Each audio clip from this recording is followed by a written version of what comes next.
Compostela esconde una lista de 10 iglesias que casi ningún turista conoce de verdad. No hablo de la fachada del Obradoiro, que sale en todas las postales. Hablo de columnas que se inclinan hacia afuera sin que nadie se ponga de acuerdo en el motivo. De una capilla neoclásica pagada entera con las limosnas de los vecinos que temían al fuego del purgatorio. De un monasterio de clausura donde cada noche, según cuentan, aparece un fraile de piedra junto al antiguo cementerio de los peregrinos, y de una cripta bajo el altar mayor, donde ni el propio Vaticano se atreve a confirmar del todo quién descansa. Hoy recorremos las 10 iglesias más misteriosas de la ciudad, de la número 10 a la número 1. Y adelanto una cosa, la que ocupa el primer puesto os va a descolocar, porque ni la propia Iglesia ha permitido nunca que la ciencia diga la última palabra sobre lo que guarda dentro. Quedaos hasta el final, porque sin ese último templo, esta lista se queda coja. Si es la primera vez que aterrizáis en Buscador de lo Místico, dadle ya al botón de suscribiros. Aquí contamos la Compostela que no sale en las guías turísticas, con datos comprobados y sin inventarnos nada por el camino. ¡Empezamos! Número 10. San Fis de Solovio. Está pegada al mercado de abastos entre puestos de pulpo y de queso, y la mayoría de los peregrinos pasa por delante sin mirarla 2 veces. Por fuera es una iglesia barroca del siglo XVIII, con una torre campanario firmada por Simón Rodríguez y poco más que llame la atención a simple vista. Pero esta es, según la tradición documentada ya en el Códice Calixtino, la iglesia más antigua de toda Compostela. Y el terreno sobre el que se levanta tiene una historia que empieza mucho antes de que existiera la propia ciudad. Corría el año 820, bajo el reinado de Alfonso II, cuando en este lugar vivía un ermitaño llamado Payo. El bosque que rodeaba la zona se llamaba Libredón, y bajo esa arboleda dormía un cementerio mucho más viejo que cualquier fecha cristiana, primero romano, luego visigodo, con tumbas que llevaban siglos sin que nadie las visitara. Una noche, Payo escuchó cantos que no venían de ningún coro humano. Levantó la vista y vio luces moviéndose entre las tumbas abandonadas, marcando un punto exacto del terreno. Siguió esas luces hasta un sepulcro de piedra que nadie había tocado en generaciones. Avisó al obispo Teodomiro de Iria Flavia y este confirmó lo que Payo ya sospechaba. Eran los restos del apóstol Santiago. De esa visión nació todo lo demás. El camino, la catedral, los millones de peregrinos que durante 1200 años han caminado hasta aquí.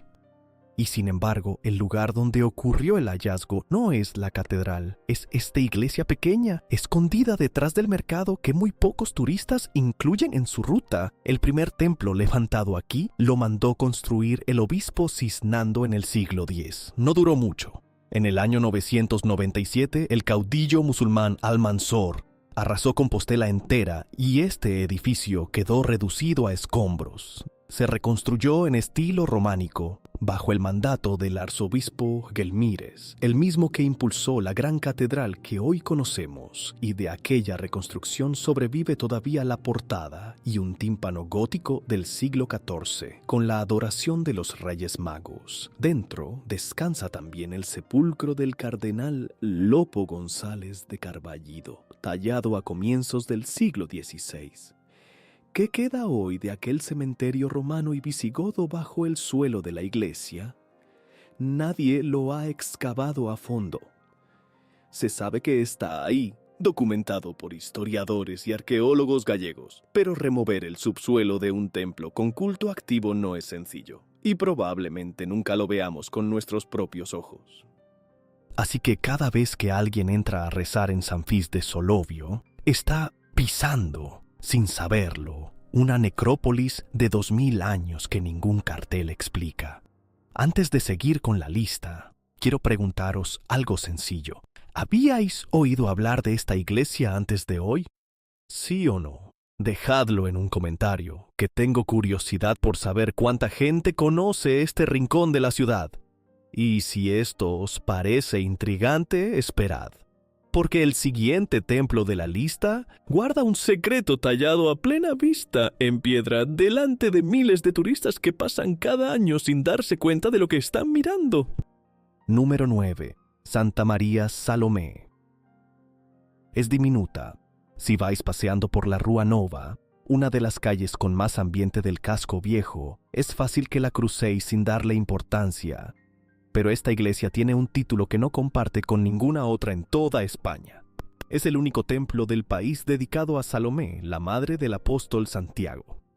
La fundó el abad Pelayo en el siglo XII, y en su pórtico, protegida por un pequeño tejadillo, hay una imagen de la Virgen sentada en majestad, con el niño casi de espaldas al espectador, un tipo de representación que los historiadores del arte llaman Virgen de la Leche. Hasta aquí, una iglesia bonita y curiosa. El misterio empieza dentro, en un retablo barroco del siglo XVIII. En la base de 2 columnas del retablo hay 2 ángeles pequeños, casi escondidos, tallados en piedra, y esos ángeles llevan gafas. Gafas de las llamadas Quevedos, el modelo que se usó entre los siglos XV y XVII, con montura redonda y sin patillas largas. Nadie sabe con certeza por qué un escultor decidió poner anteojos a 2 criaturas celestiales que, se supone, no necesitan ayuda para ver nada. La explicación que más se repite entre los historiadores locales habla de una asociación simbólica. En aquella época, las gafas se relacionaban con la sabiduría, con el saber leer, con el acceso al conocimiento reservado a unos pocos.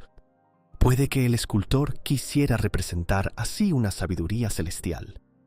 Puede que fuera simplemente una broma privada, una firma personal escondida donde nadie mirase con atención. La documentación de la época no aclara nada, y el propio anonimato del artista impide preguntar.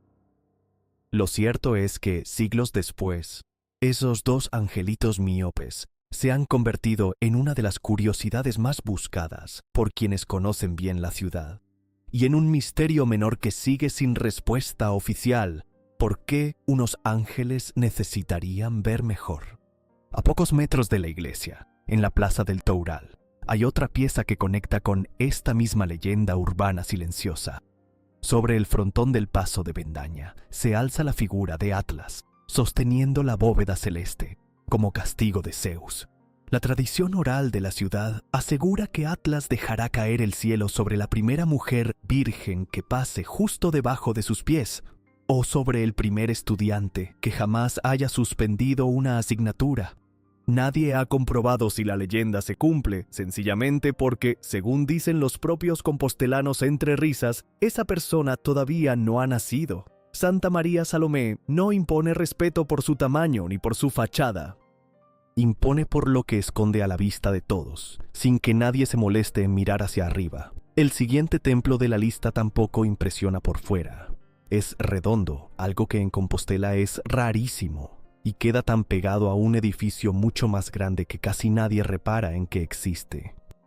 Pero su fachada guarda una filigrana de piedra que muy pocos se detienen a estudiar. Número 8. San Fructuoso. Está justo detrás del paso de Raxoi, a los pies de la plaza del Obradoiro, y ese es precisamente su problema. Comparte plaza con la fachada barroca más fotografiada de toda Galicia, así que casi nadie levanta la vista hacia ella. Es una de las pocas iglesias circulares de la ciudad, construida en el siglo XVIII, y su fachada es una filigrana churrigueresca diseñada por Ferro Cabeiro, el mismo arquitecto que después firmaría la Capilla de las Ánimas, 2 puestos más adelante en esta lista. En la fachada hay 4 figuras que representan las virtudes cardinales: prudencia, justicia, fortaleza y templanza. 4 mujeres de piedra, vigilando la plaza más importante de la ciudad desde un lateral discreto, casi de espaldas al bullicio. La forma circular del templo no es casualidad ni capricho estético. En la arquitectura religiosa europea, la planta circular se ha reservado tradicionalmente para edificios funerarios o conmemorativos, herencia de los mausoleos romanos. San Fructuoso no fue pensada como una parroquia cualquiera, sino como un espacio de memoria, aunque hoy la mayoría de quienes suben al mirador del Obradoiro para hacerse una foto ni siquiera saben que está ahí. Preguntad a cualquier guía de Compostela con años de experiencia por esta iglesia y os dirá lo mismo. Es de las más bonitas de la ciudad y de las menos vistas por los turistas.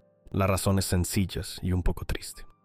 Cuando tienes al lado la fachada del Obradoiro, con sus torres barrocas disparándose hacia el cielo, cualquier otra construcción se convierte en decorado de fondo.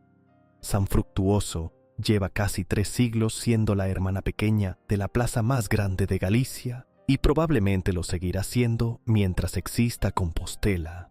Hay algo incómodo en esto, si lo pensáis un momento. Cientos de miles de personas hacen cola cada año para fotografiar el Obradoiro, y a apenas 20 metros hay una filigrana barroca completa, con sus 4 virtudes vigilando desde la piedra que la inmensa mayoría de esas mismas personas nunca llega a mirar de frente. No hace falta un misterio oscuro para que un edificio termine invisible. A veces basta con tener un vecino demasiado famoso. El siguiente templo de la lista tampoco depende de fantasmas ni de leyendas de sangre para intrigar. Depende de algo mucho más raro. Unas columnas que llevan siglos inclinándose hacia afuera, desafiando la gravedad delante de todo el que entra, y que nadie se pone de acuerdo en explicar del todo. Número 7.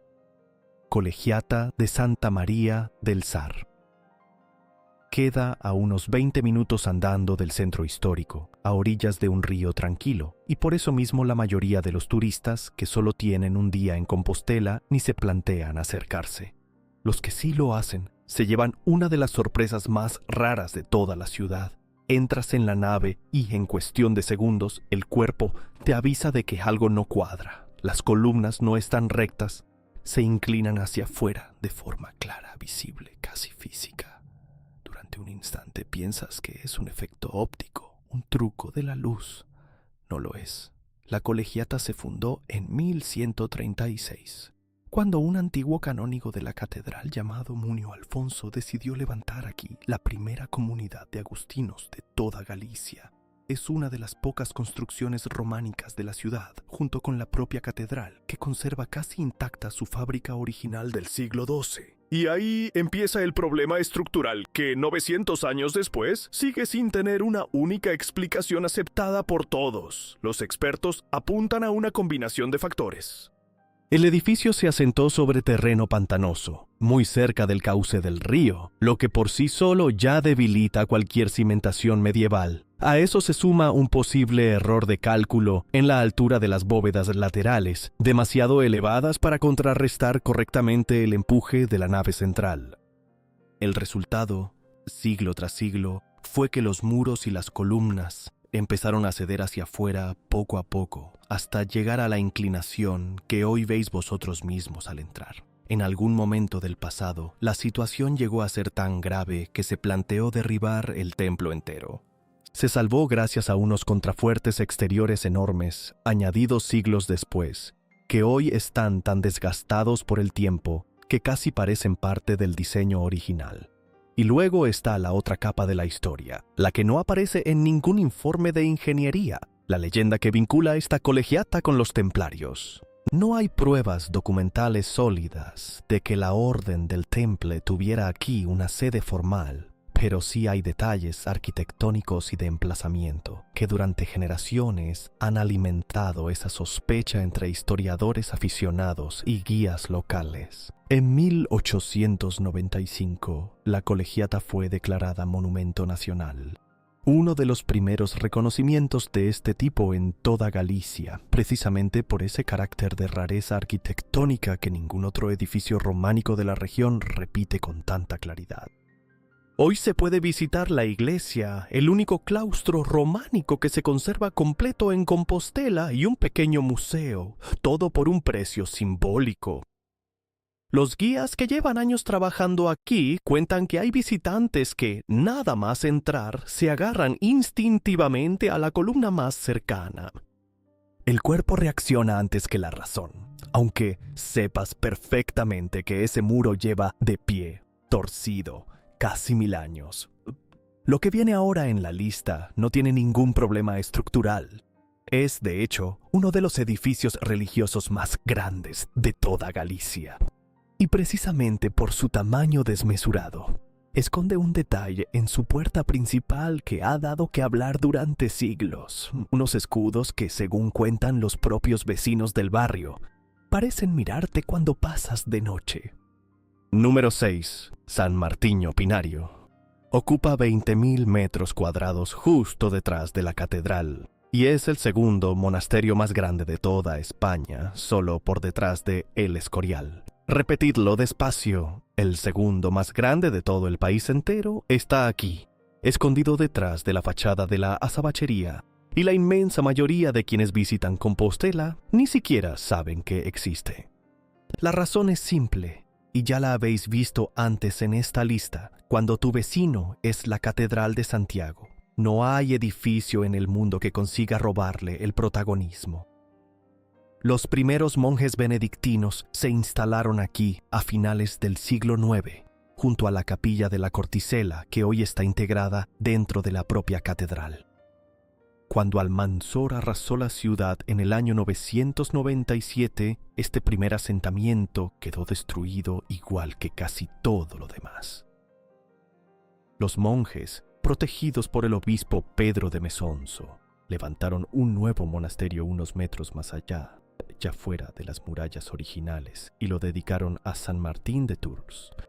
A partir de ahí, siglo tras siglo, la orden benedictina fue creciendo en poder y en riqueza hasta convertirse en la más influyente de toda Galicia, con el propio monasterio actuando casi como un pequeño estado dentro de la ciudad.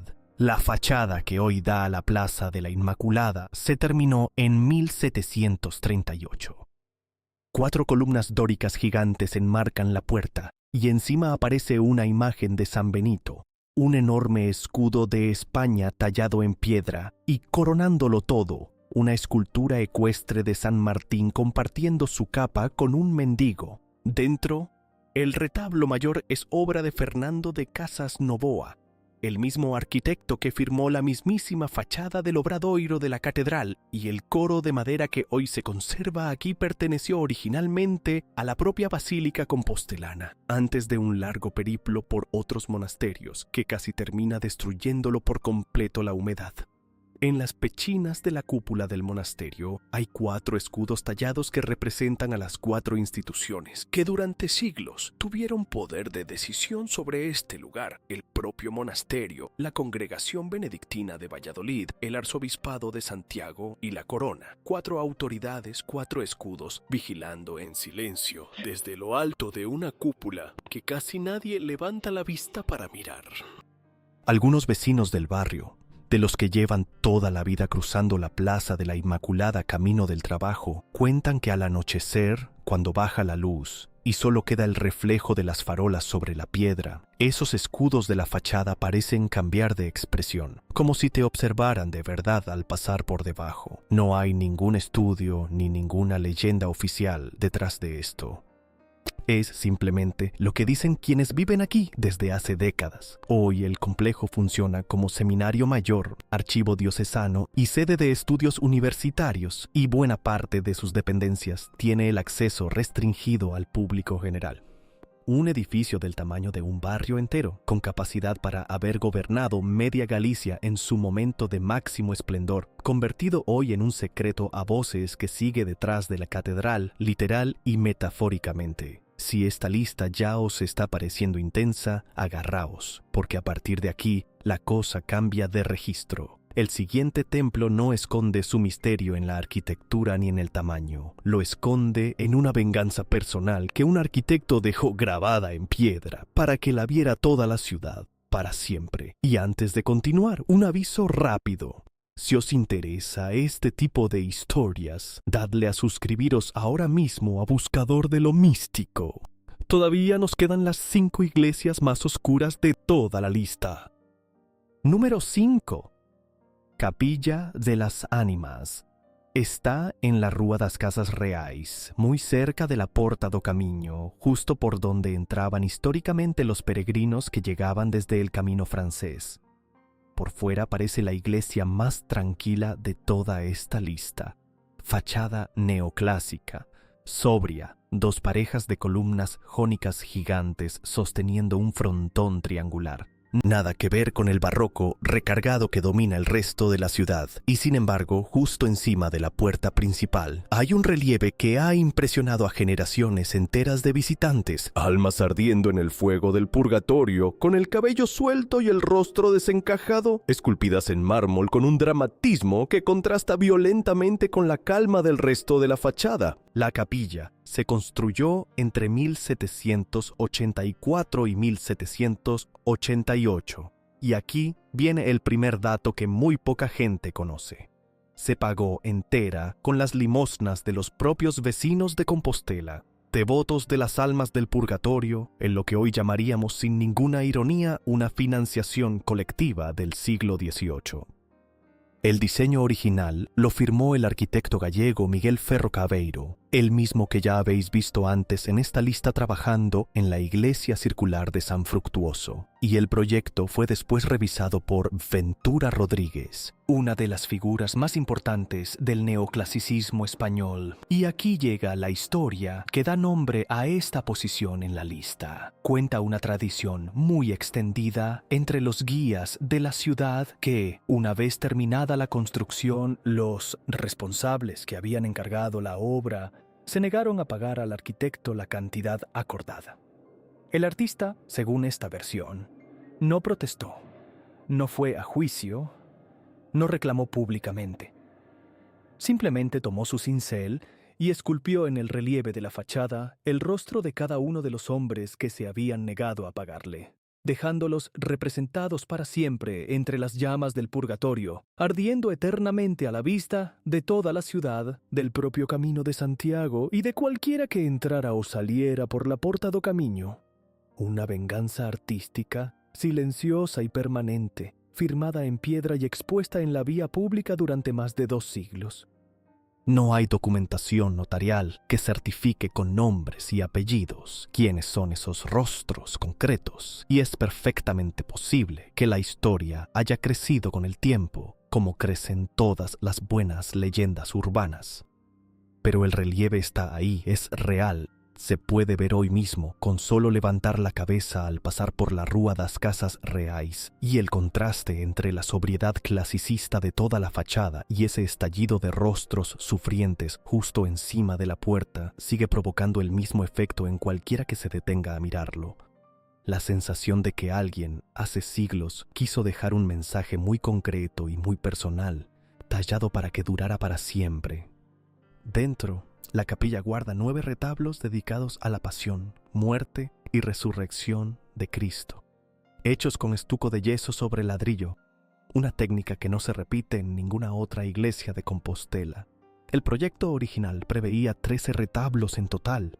Los 4 últimos nunca llegaron a construirse y nadie ha explicado nunca oficialmente por qué se detuvo la obra antes de completarla del todo. Las siguientes 4 iglesias de esta lista ya no hablan de venganzas privadas ni de anécdotas de artesanos enfadados. Hablan de tumbas, de escritores enterrados 2 veces, de fantasmas que caminan por pasadizos que quizá nunca existieron y de un cadáver que ni la propia iglesia se atreve a analizar con ciencia moderna. A partir de aquí, cada puesto pesa más que el anterior. Número 4. San Domingos de Bonaval. Es la única iglesia gótica mendicante que se conserva en toda Compostela, con un cuerpo central que se levantó entre los siglos XIII y XIV, y una escalera de caracol triple, tallada en piedra, que sigue dejando sin palabras a quien la ve por primera vez. 3 tramos independientes enroscándose entre sí sin tocarse jamás, una proeza de cantería que muchos arquitectos actuales todavía estudian para entender cómo se resolvió sin planos modernos. La tradición local dice que fue el propio Santo Domingo de Guzmán quien fundó el convento en persona en el año 1219. No hay ninguna prueba documental de esa visita. Lo que sí está confirmado por los archivos es que el convento ya existía en el año 1228 y que desde el siglo XV se le conoce con el nombre que lleva hoy, pero lo que ha convertido a esta iglesia en un lugar de peso real para toda Galicia no es su arquitectura gótica. Es lo que guarda dentro, en la capilla de la Visitación, el panteón de galegos e galegas ilustres, el lugar donde reposan los restos de algunas de las figuras más importantes de la cultura gallega. La primera en llegar fue Rosalía de Castro, la escritora y poeta más universal de Galicia, cuyos restos se trasladaron aquí el 25 de mayo de 1891, apenas 6 años después de su muerte, desde el cementerio de Adina, en Padrón. Y aquí está el detalle que convierte este lugar en algo más que un mausoleo institucional. Este mismo cementerio de Bonaval, hoy convertido en parque, fue el sitio donde Rosalía tuvo que enterrar a su propia madre en 1862 y años después a 2 de sus propios hijos, Adriano y Valentina. En 1876 y 1877, la mujer que hoy descansa honrada como símbolo nacional de toda Galicia pasó parte de su vida real caminando por este mismo suelo para enterrar a su familia mucho antes de que nadie pensara en convertir este lugar en panteón de nadie. Después de Rosalía llegaron otros nombres: el ideólogo Alfredo Brañas en 1906, el escultor Francisco Azorey en 1961, el poeta Ramón Cabanillas en 1967. Y en junio de 1984 llegó el traslado más tenso de todos: los restos de Alfonso Daniel Rodríguez Castelao, escritor, político y dibujante, repatriados desde el cementerio de la Chacarita, en Buenos Aires, 34 años después de su muerte en el exilio. Aquel traslado provocó protestas en las calles de Santiago, con cargas policiales incluidas, porque una parte de la sociedad gallega consideraba que se estaba utilizando la figura de Castelao con fines políticos que él mismo, en vida, jamás habría aceptado. El último en llegar, en 1988, fue el geógrafo Domingo Fontán, el hombre que dibujó el primer mapa preciso de toda Galicia. Desde entonces no ha entrado nadie más, y ahí es donde nace la disputa que sigue abierta hoy mismo. La titularidad legal de la capilla ha sido durante décadas objeto de pleitos entre el arzobispado, el ayuntamiento y varias fundaciones culturales, sin que exista todavía una ley definitiva que regule con claridad quién decide el futuro de este panteón ni quién puede descansar en él. Los restos mortales de la escritora más importante de la historia de Galicia siguen técnicamente bajo la jurisdicción de una institución privada, y el propio Consello da Cultura Galega lleva años intentando cambiar esa situación, sin conseguirlo del todo. Lo que empezó como un cementerio donde una madre enterró a sus hijos se convirtió, sin que ella pudiera saberlo nunca, en el corazón simbólico de la identidad de todo un pueblo. Y ese corazón sigue, hoy mismo, en mitad de una disputa legal sin resolver. Nos quedan 3 iglesias y la tensión sube de golpe. La siguiente no habla de escritores ni de política.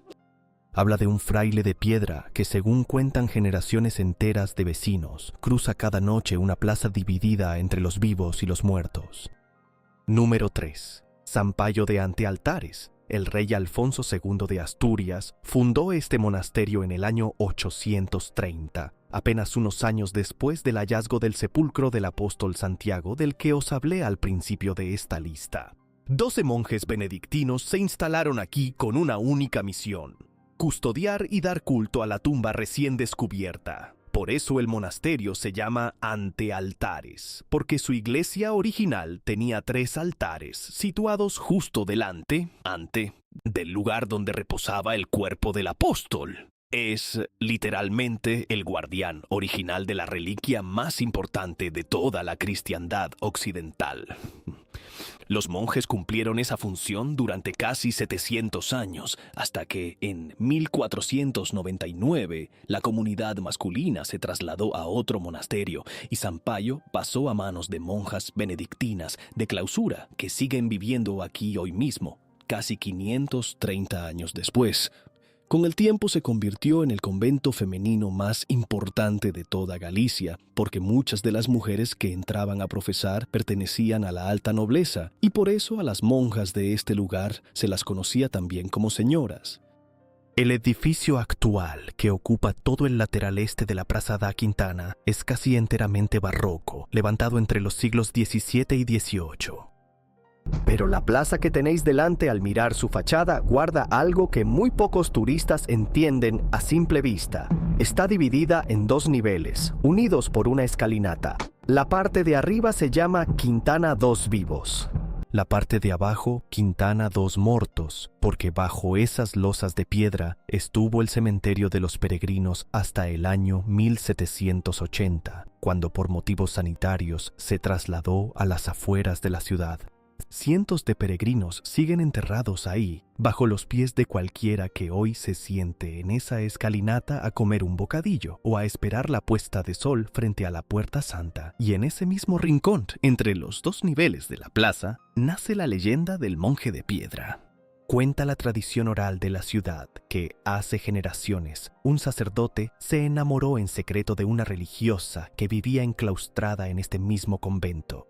Los dos se veían en citas furtivas, cruzando un pasadizo que, según la leyenda, discurría bajo la propia escalinata que separa la Quintana dos Vivos de la Quintana dos Mortos.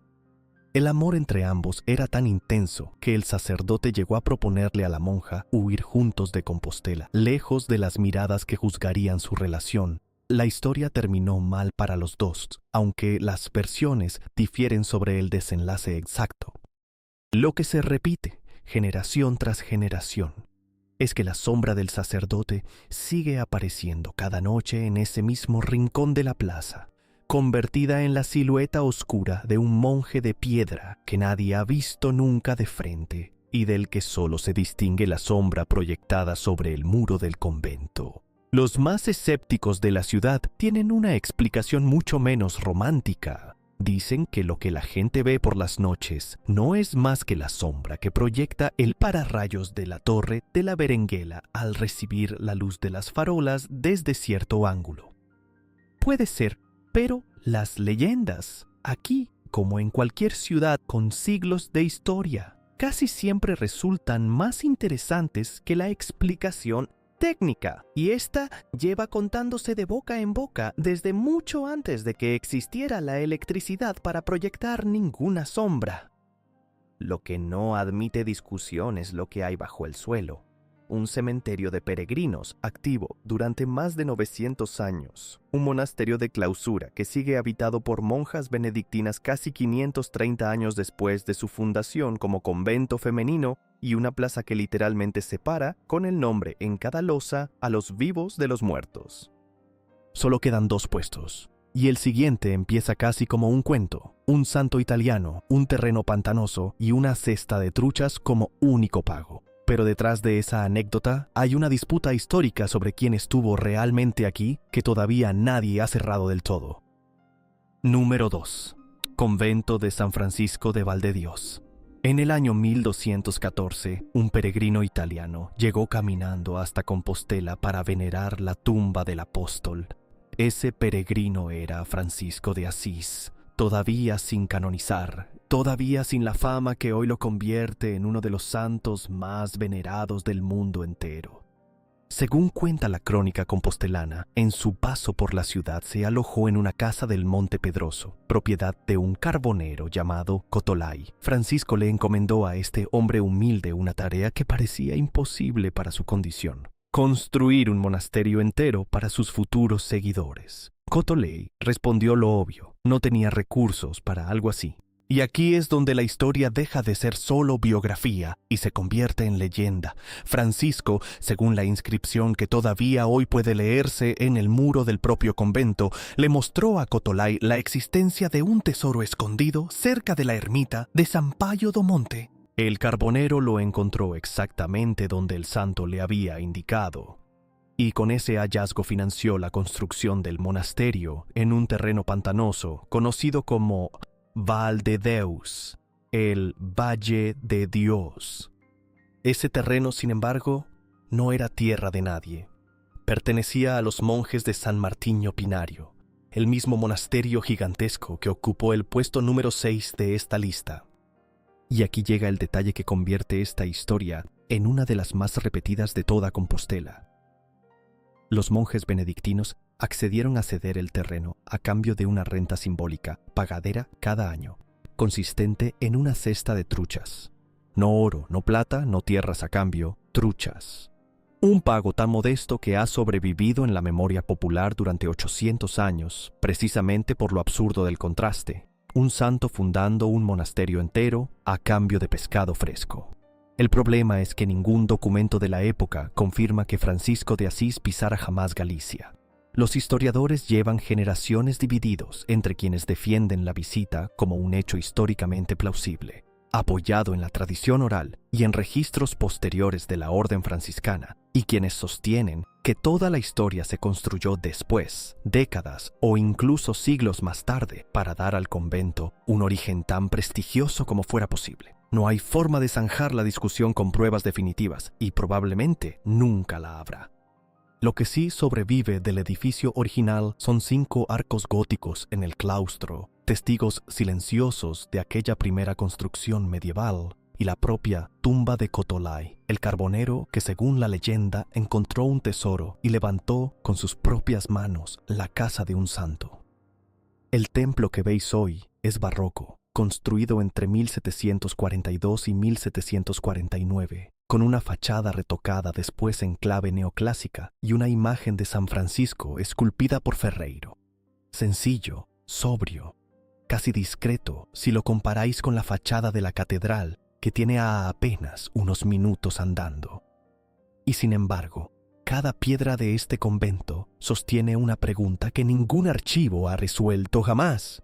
¿Estuvo aquí de verdad el hombre que fundó una de las órdenes religiosas más influyentes de la historia? ¿O es esta ciudad, una vez más, quien decidió inventarse su propio origen sagrado, igual que hizo con tantos otros templos de esta misma lista? Y ahora sí, llegamos al final.